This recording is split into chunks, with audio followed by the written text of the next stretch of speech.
네, 오늘 우리가 사사기 4장을 함께 읽었습니다. 이 말씀을 통해서 깨닫는 은혜와 또 응답받는 축복이 넘쳐나시기를 바랍니다. 오늘 말씀에는 정말로 유명한 우리 여선지자이면서 사사인 드보라라고 하는 인물이 나오고요. 또 그에게는 미치지 못하는 바락이라고 하는 한 인물이 나옵니다. 사실 오늘 사사기 4장은 우리가 사사기가 나오는 인물 위주로 우리가 볼 때 보면은 굉장히 다양한 인물들이 나오고 그 인물 속에서 또 드러나는 역사가 다 다르다 보니까 굉장히 재미있게 우리가 같이 나누고 많이 우리가 알고 있는 내용들입니다. 그래서 우리 사사기 4장도 워낙 유명한 말씀이기에 참 이 말씀이 그냥 드러나 있는 그냥 외형적인 일에서만 끝나는 게 아니라 그 속에 담겨 있는 하나님의 뜻들을 우리가 좀 더 잘 알아가는 은혜가 있게 되시기를 바랍니다. 이스라엘 백성이 출애굽을 하여서 가나안 땅을 이제 들어와서 정복 전쟁을 통해서 가나안 지역에 있는 모든 성을 다 함락하고 정복 전쟁을 승리로 이끌었습니다. 그래서 각 도시 또는 지역, 그 안에 있는 여러 성들, 왕들 이런 사람들을 다 진멸하고 그리고 이제 정복 전쟁을 갖다가 마쳤는데요. 그리고 이제 가나안 땅을 9지파 반, 그렇죠? 9지파 반이 제비를 뽑아서 이제 기업으로 다 분배를 받았습니다. 그러나 전쟁사를 통해서 우리가 알 수 있는 것은 이렇게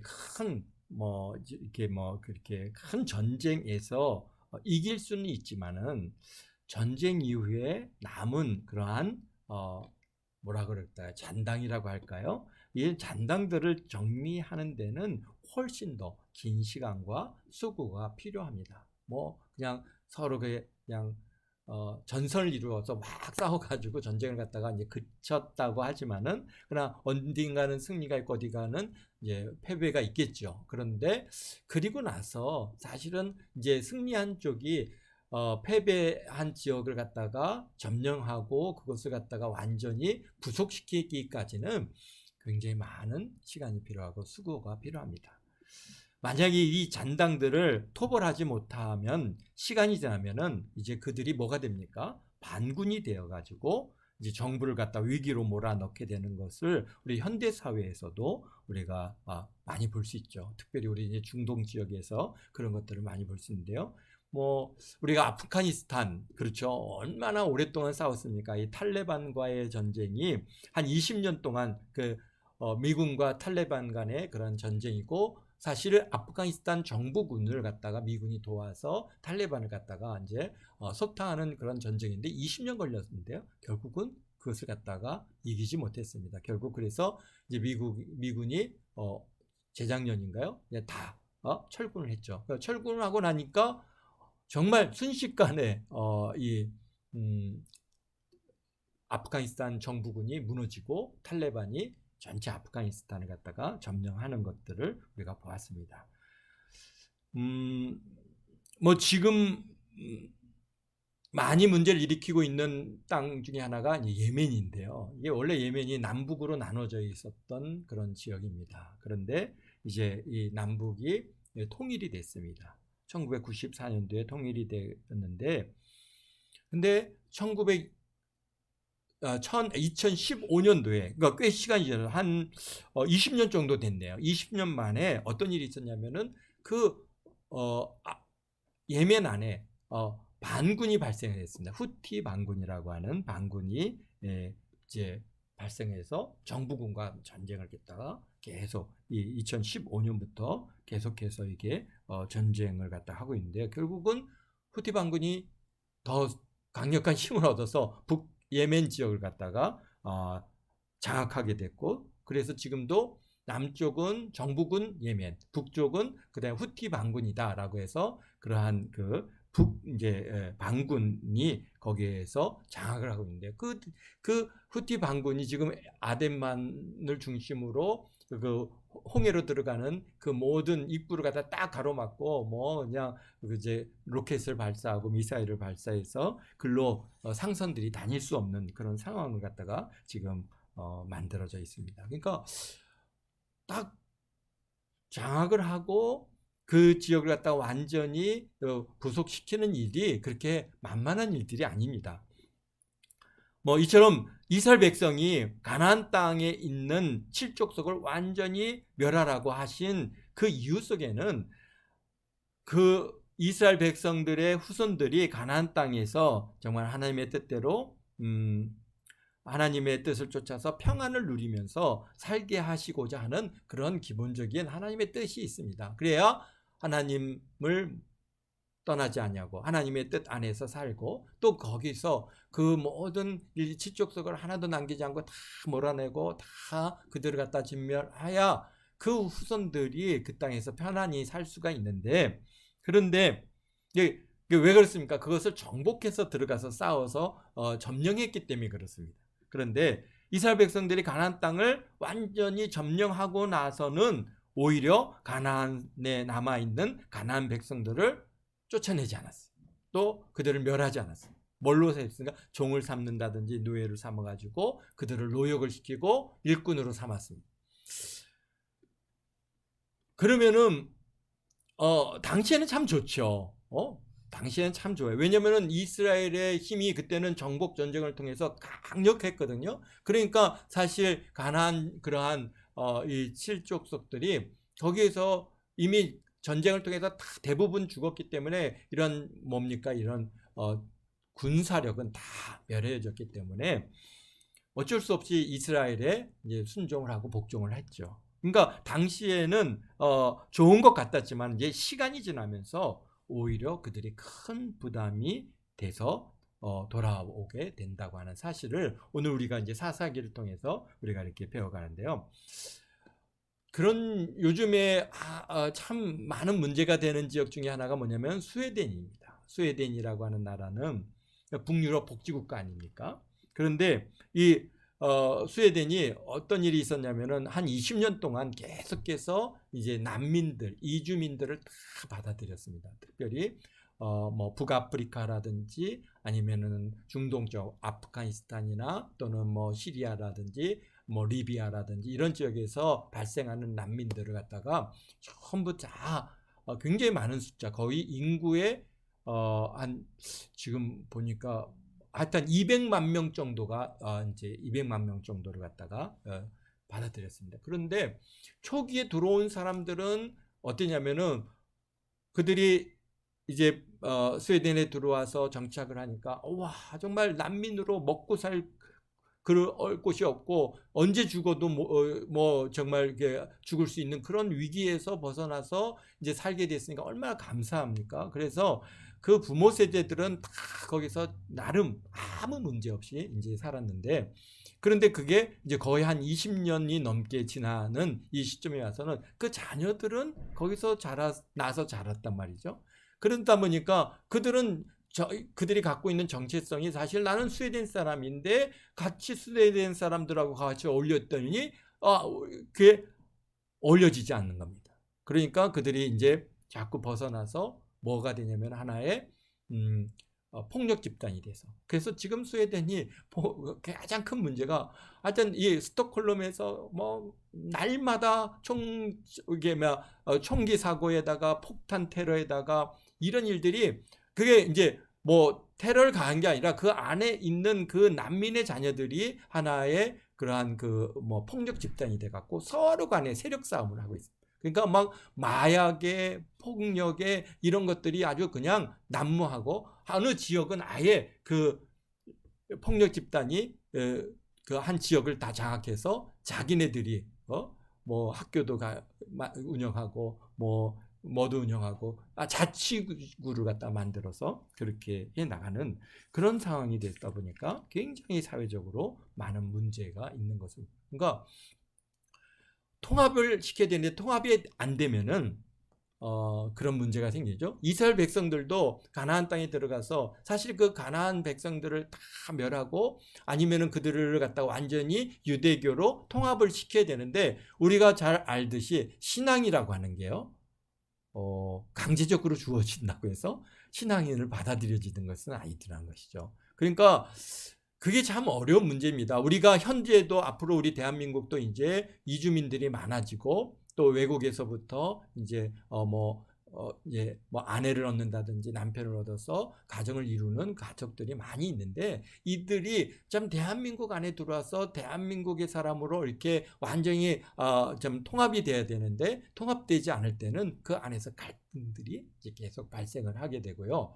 더욱이 이제 그의 자녀들이 이제는 나중에 문제가 되는 게, 나는 한국 사람인데 한국 사람으로 안 본단 말이죠.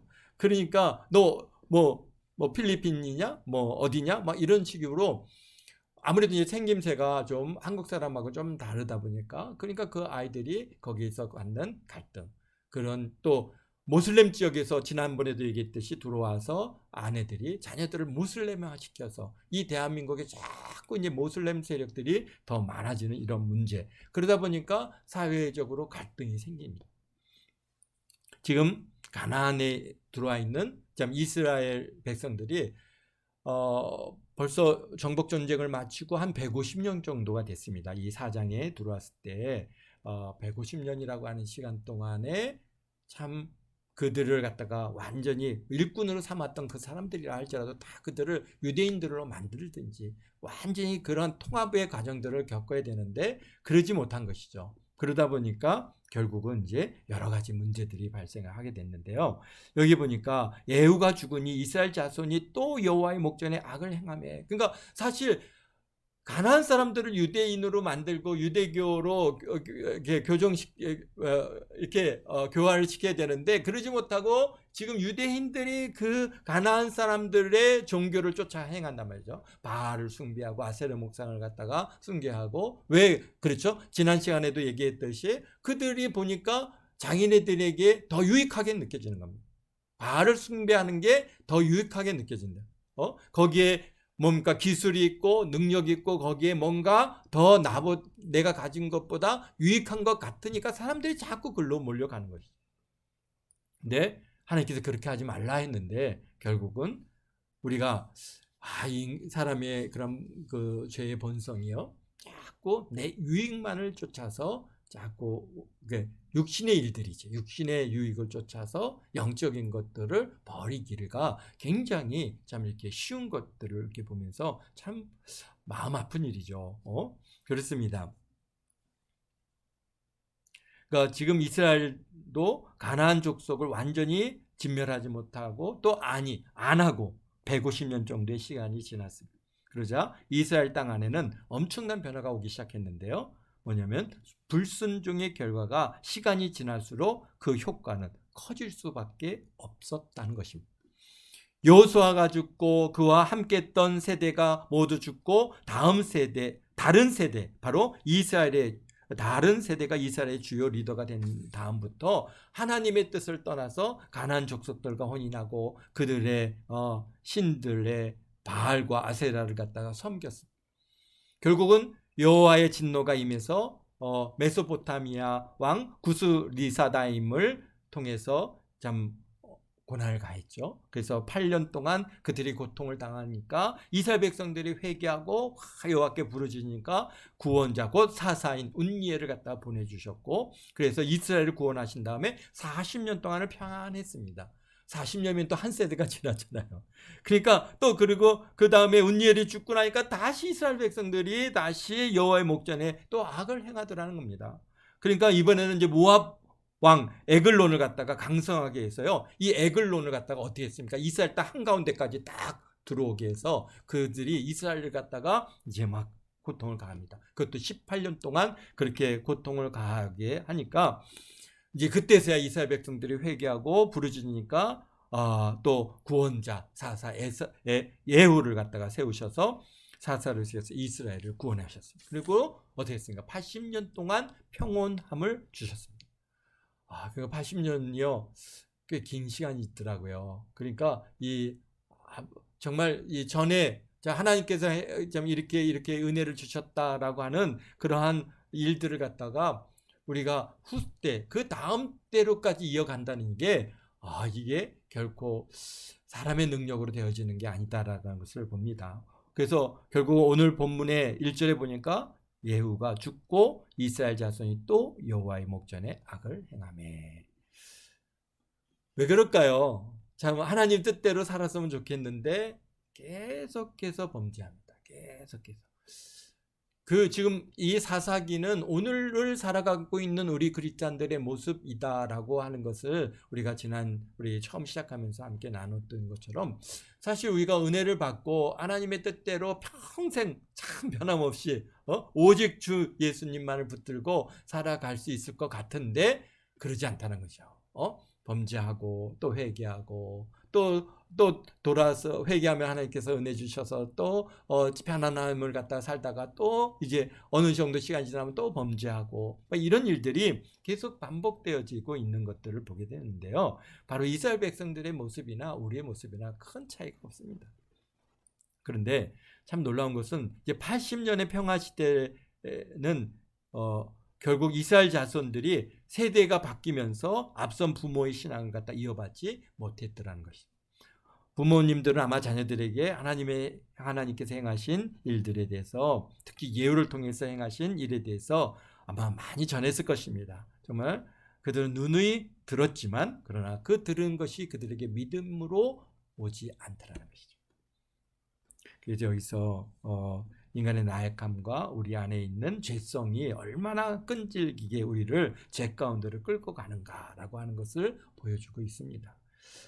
그래서 우리의 힘으로 우리의 능력으로 할 수 없습니다. 정말 하나님의 도우셔야만 됩니다. 그러면서 우리 정말 이렇게 앞섰던 우리 주일날 예배에 함께 나눴던 그런 죄의 문제들을 우리가 철저히 우리가 회개하지 않으면 안 된다는 것이죠. 그래서 우리가 이런 고백을 하고 나오게 될 때 그동안에는 외국 또는 외부의 국가들을 통해서 이스라엘을 갖다 치시는 도구로 삼으셨는데요. 오늘 2절에 보니까 여호와께서 하솔에서 통치하는 가나안 왕 야빈의 손에 그들을 파셨으니 그의 군대 장관은 하로셋 악고임에 거주하는 시스라라 그랬습니다. 정말 놀랍지 않습니까? 여기 보니까 이 하솔은 어떤 곳입니까? 이 하솔은 정복전쟁 때 북쪽 연합군을 갖다가 이루어가지고 정말 여호수아의 그러한 이스라엘 백성들을 갖다가 공격해왔던 그 땅이 바로 하솔 왕이 야빈인데 그때 여호수아에서 완전히 이 하솔은 완전히 점령됐고 그곳은 완전히 진멸되었다라고 그렇게 기록되어 있는데 근데 150년이 지난 이 시점에서 보니까 그곳에 가나안 족속 중에 반군이 나온 거죠. 반군 세력이 나온 거예요. 그래가지고 그들이 하나의 하나의 국가와 같은 조직을 이루었고 그리고 왕을 세우고 그 다음에 군대를 양성하고 무기를 도입해서 강성해졌습니다. 어느 정도로 강성해졌냐면 여기에 보니까 그들이 철병거가 900대나 되는 그런 어마어마한 그런 강력한 군 무기를 갖고 있습니다.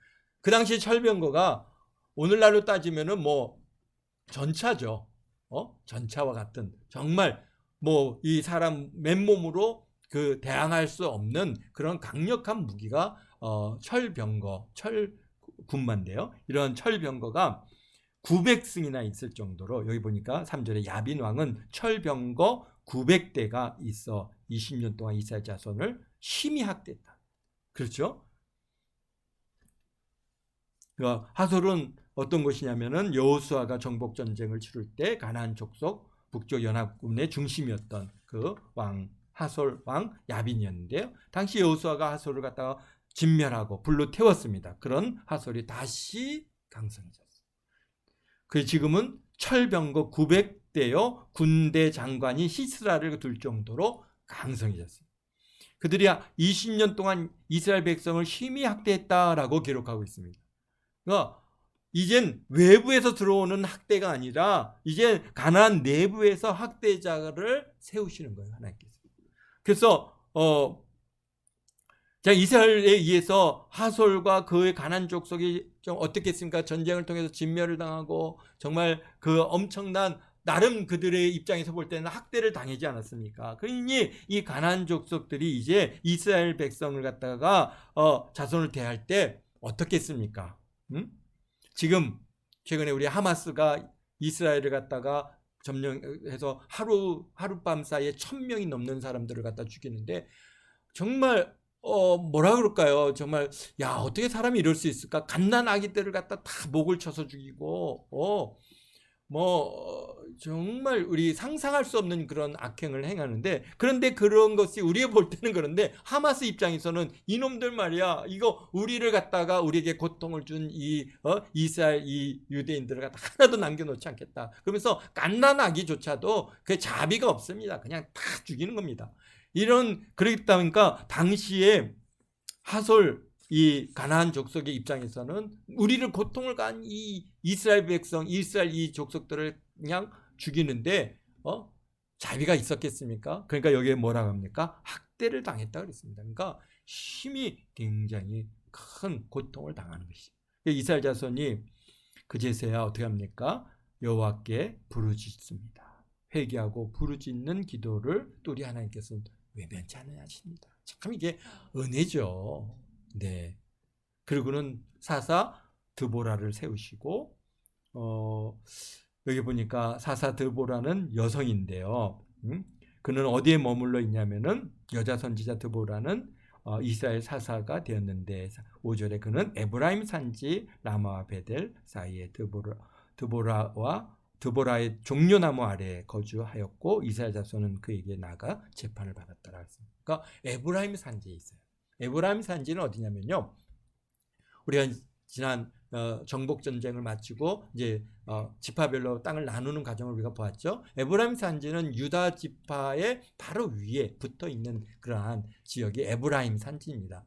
그러니까 에브라임 산지는 이스라엘로 보면은 어디냐면은 허리 부분입니다. 중부 산지에 속해 있는데요. 그러니까 그곳에 이제 드보라가, 그러니까 에브라임 출신이죠. 이 드보라를 갖다가 하나님께서 사사로 세우시고, 사사의 주요 업무는 뭐냐면은 재판입니다. 사실은 우리가 전쟁을 갖다가 하는 거라고 생각을 하고, 전쟁을 통해서 우리가 이렇게 이스라엘을 갖다가 구원하는 일이 사사의 주 업무 같이 보이지만, 사실은 그것보다는 그 주된 그에 주어진 직무는 재판하는 겁니다. 누구도 그랬습니까? 우리가 모세도 그랬고 여호수아도 그랬고, 또 나중에 왕들도 다윗 왕이나 솔로몬이나 모든 왕들이 주요 업무가 뭐냐? 재판입니다. 그래서 하나님의 뜻에 따라서 가부간에 이렇게 선악간에 구별해서 이게 바로 하나님의 뜻이다, 이렇게 해서 백성들을 갖다가 가리키는 이 일들을 행한 것입니다. 현대 사회도요, 재판장이 이 사회에 미치는 영향이 얼마나 큽니까? 와, 우리 헌법재판소라든지 대법관의 그 판사들에 의해서 뭔가 딱 결정을 내리면은, 야, 이거는 그냥 우리 사회 전체에 영향을 미치지 않습니까? 그만큼 이 사사가 딱 결정을 내려서 하나님의 뜻을 쫓아서 결정을 내릴 때 이스라엘 백성들에게 큰 영향을 미쳤던 것이죠. 그런데 그런 사사의 그런 직무 중에 또 하나가 이스라엘 백성들을 하나님의 뜻을 또 알리고 하나님의 뜻 안에서 어떤 문제들을 해결함을 받게 해주는 것이죠. 에브라임 산지는 이스라엘 땅의 중부 지방인데, 근데 이 드보라가 누구를 부릅니까? 6절에 보니까 바락을 부릅니다. 이 바락은 또 어디에 있어요? 바락은 여기 보니까요, 납달리 게데스에 불러다가, 바락 여기 보니까 우리 어디죠? 6절에 보니까 드보라가 사람을 보내어 아비노암의 아들 바락을 납달리 게데스에서 불렀다가 그에게 이르되, 그러니까 납달리 여기 그 게데스는 또 어디에 있냐면요, 납달리는 여기 갈릴리 호수가 있으면 갈릴리 호수의 북쪽에 있습니다. 북쪽 지방이니까 사실 그러니까 납달리는 이스라엘 땅의 북부 지방입니다. 그래서 게데스는 어디에 있어요? 북쪽 지방의 도피성이 게데스입니다. 그러니까 이 북쪽 지역의 중심이죠. 중심되는 그러한 지역에 사는 이 게데스에 사는 누구예요? 발락을 갖다가 보냅니다. 그러니까 불렀어요. 근데 이 게데스는 하솔로 보면은 하솔의 북쪽에 있습니다. 살짝 위에 다 하솔도 납달리 지파가 배정받은 그러한 땅에 하솔이라고 하는 그러한 도시가 있고요. 그 성이 있는데 그 하솔 위쪽에 게데스가 있습니다. 그러니까 꽤 멀리까지 사람을 보낸 겁니다. 중부지방인 에브라임 산지에서 멀리 저 북쪽에 있는 그러한 발락을 불렀는데요. 왜 발락을 택하셨을까요? 사실 하솔과 그 다음에 게데스는 가까이 있습니다. 그러다 보니까 하솔 왕에 의한 그러한 그 학대가 제일 많이 받은 땅이 바로 납달리 땅이고, 그 다음에 그 밑에 무슨 땅이냐면 스불론 땅이 있습니다. 그러니까 납달리하고 스불론 사람들이 가장 하솔에 의해서 굉장히 가장 뭐랄까 압제를 당하고 학대를 받고, 그래서 나름대로 고통을 가장 많이 느끼고 있는 사람들의 땅입니다. 그래서 하나님께서 그러한 바락을 갖다가 이 스불론 지파에 속해 있는 바락을 부르셔서 부르면서 어떻게 합니까? 납달리 지방에 있는 그 저게 바락을 부르시면서 스불론 지파와 함께 10,000명을 이끌고 다볼산으로 가라. 그래서 다볼산에 이제 병력이 모으니까 이제는 그 얘기를 누가 듣습니까? 하솔이 듣죠. 시스라가 들어서, 시스라가 하솔의 군대 장관이잖아요. 그가 큰 군사를 못 들고 그 다음에 이 철병거 900대를 갖다 탁 몰고 이제 이 누구예요? 발락을 갖다가 상대하기 위해서, 이스라엘 백성을 상대하기 위해서 쫙 내려옵니다. 내려오는데 거기가 어디냐니까요? 기손 땅이라고, 기손강에 이른 곳에 거기로 하나님께서 그들을 끌어내겠다라고 말씀하고 계신데요. 기손강은 어디쯤에 있냐면요. 이스라엘 그러니까 이제 에브라임 산지를 갔다 올랐으면은 거기에는 뭡니까? 므낫세 반지파가 머무는 이제 땅이 이제 이렇게 넓은 중부지방에 굉장히 넓은 평야 지역을 갖다가 스불론 반지파가 받은, 스불론이 아니죠.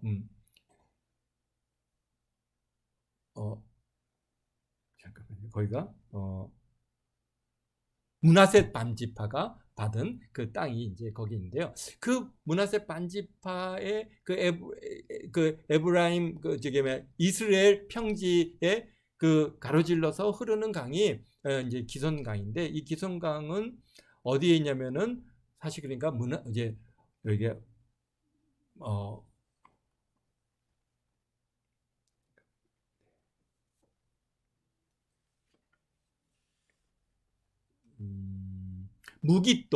무깃도를 중심으로 해서 이스라엘 평야가 쭉 펼쳐집니다. 그래서 그곳에 가까운 곳에 기손강이 있고요. 이렇게 그 갈멜산에 올라가서 이렇게 보면은 저 이스라엘 평지가 쭉 보이고 다볼산이 보이고 그 앞쪽으로 기혼강이 이렇게 흐르는 게 이렇게 보여집니다. 그래서 쭉 하니 흐르는 그 모습이 보여지는데요. 그러니까 그곳이 뭐냐면은 굉장히 전쟁하기에는 좋은 장소입니다. 이게 왜 그러냐면 넓은 평화가 있죠. 그러니까 이 군마를 갖다가 더구나 철병거를 가지고 들어와서 싸우기가 좋은데, 근데 하나님께서 그쪽으로 이끌으셨는데 거기에 뭐가 있어요? 기손강이 있다고요. 기손강에 들어가면은 뭐가 나타나는 거예요? 아무래도 땅이 질죠.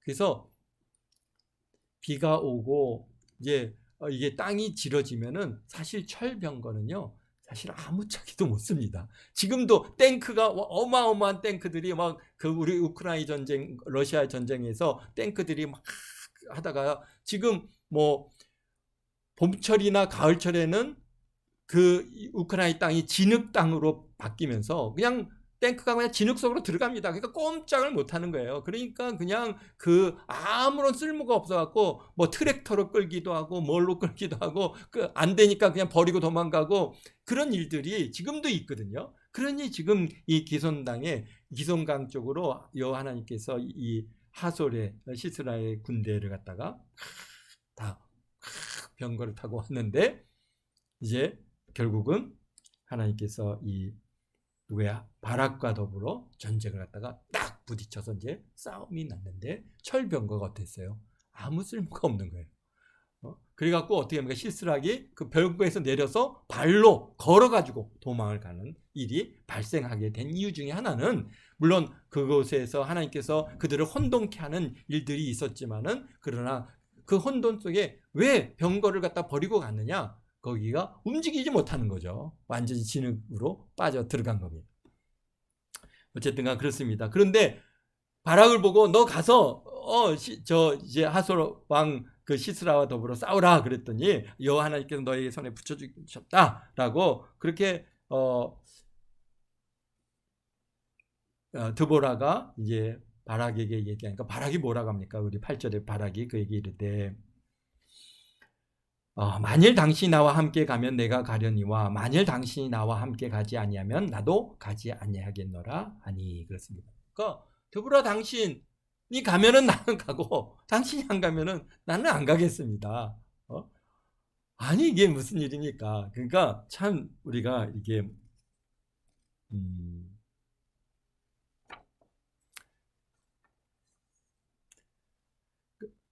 여호와 하나님께서 명하신 그 말씀에 사실은 믿음이 없는 거죠. 바락이 믿음이 없어요.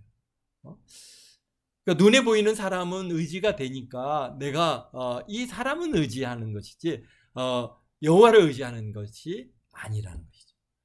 그러니까 발락의 경우에 결국 하나님을 의지하는 게 이 전쟁이 하나님 손에 있다고 물론 그도 생각하고 있겠지만은 그러나 눈에 보이는 이게 목사님이 함께 가셔야 됩니다. 목사님이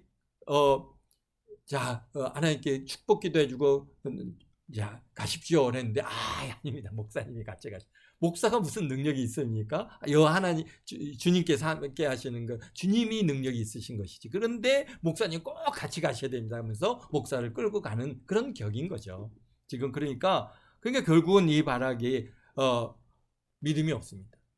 믿는 것 같지만은 하나님의 말씀에 순종하는 것 같지만 그러지 못한 것이죠. 그러니까 결국은 이 드보라가 바락에게 얘기하기를 오늘 너가 전쟁을 통해서 이 전쟁에 이기게 여호와 하나님께 이기게 하겠지만은 그러나 너에게는 영광이 없다. 영광을 얻지 못하리라. 그러면서 우리 9절에 여호와께서 시스라를 여인의 손에 파실 것이라 하고 드보라가 일어나 바락과 함께 게데스로 가니라 그랬습니다. 그래서 결국은 바락이 스볼론과 납달리 이 사람들을 모아서 이제 다볼산에 올라가니까 다볼산에 올랐다는 얘기를 듣고 시스라가 병거 철병거 900대와 자기와 함께 있는 모든 백성과 함께 이제 기송강으로 모인지라. 드보라가 우리 14절입니다. 드보라가 바락에 이르되 일어나라. 이는 여호와께서 시스라를 내 손에 넘겨주는 날이 여호와께 너희 앞에 나가지 아니하시느냐 하신지라. 이에 바락이 10,000명을 거느리고 다볼산에서 내려가니 여호와께서 바락 앞에서 시스라와 그 모든 병거와 그의 온 군대를 칼날로 혼돈에 빠지게 하심에 시스라가 병거에서 내려서 걸어서 도망한지라. 됐습니다.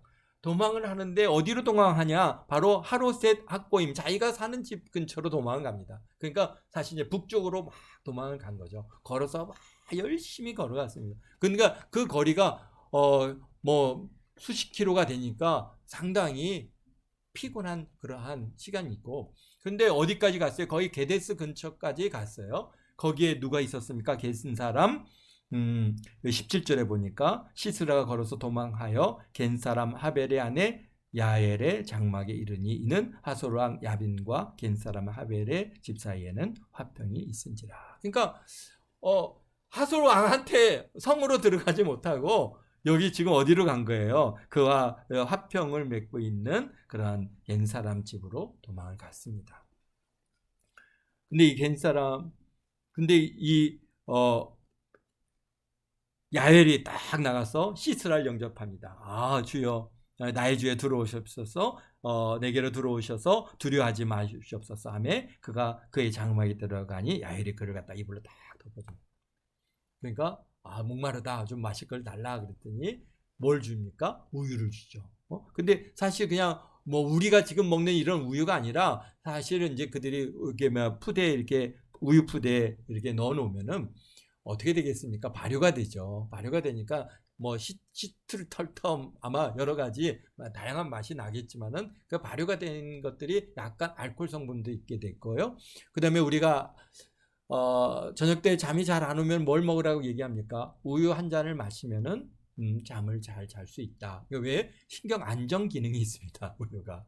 그러니까 지금 이게 히스라가 우유를 갖다가 아마 목마르니까 벌컥벌컥 먹겠죠. 그런데 그게 이제 뭐 쉽게 해서 뭐가 된 거예요? 수면제 역할을 한 거예요. 그래서 잠이 깊이 드는 거예요. 그러니까 또 이불까지 덮었죠. 또 그 다음에 야 누가 날 찾으러 오면은 없다 그래라 했더니 걱정하지 마 마시라고 그러면서 탁 덮어주니까 또 뜨뜻하죠. 또 그냥 열심히 걸어서 몸은 고나죠. 그러니까 그냥 또 우유 마셨겠다 그냥 잠들어 버리는 겁니다. 그러니까 그때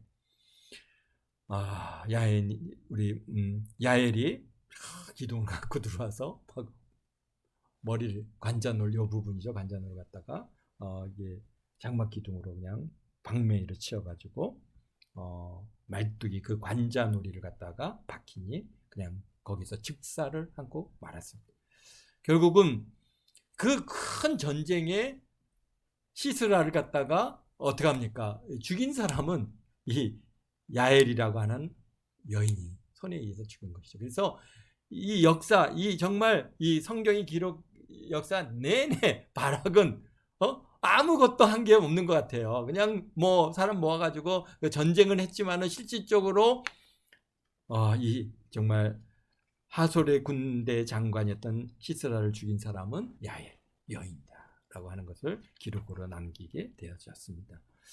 결국은 뭔가 여기 23절에 이와 같이 이날에 하나님이 가나안 왕 야빈을 그의 이스라엘 자손 앞에서 굴복게 하신지라. 이스라엘 자손의 손이 가나안 왕 야빈을 점점 더 눌러 마침내 가나안 왕 야빈을 진멸하였더라. 하나님께서 이게 얼마나 큰 고통의 시간이고 얼마나 큰 전쟁이었는지 여기에 보면은 드보라가 우리 5장에는 드보라와 바락의 노래가 남길 만큼 정말 이 하손 왕